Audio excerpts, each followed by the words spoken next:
పశ్చిమ గోదావరి జిల్లా నరసాపురం వద్ద 28 కోట్లతో చేపట్టిన ఏటిగట్టు పనుల్లో డోలాతనం 3 నెలల్లోనే బయటపడింది. అమరేశ్వర స్వామి గుడి నుంచి బూడిదెల రేవు వరకు చేపట్టిన 100 మీటర్ల ఏటిగట్టు పనుల్లో సుమారు 50 మీటర్లు కొట్టుకుపోయింది. మధ్యాహ్నం నుంచి కోత గురవుతూ వస్తోంది.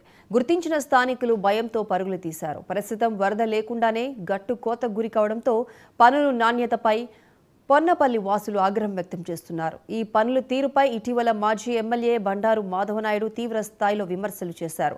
అధికార పార్టీకి చెందిన 2 ప్రజా ప్రతినిధులు ఈ పనుల్లో బినామీలుగా వ్యవహరిస్తున్నారంటూ ఆరోపణలు గుప్పించారు.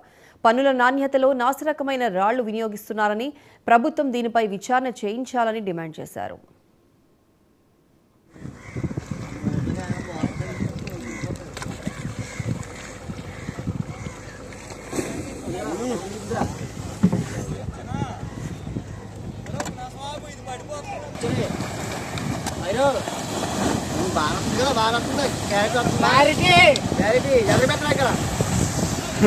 ముందే ఏంటిరా ఇల్లు ఖాళీ చేస్తారేమో ఇప్పుడు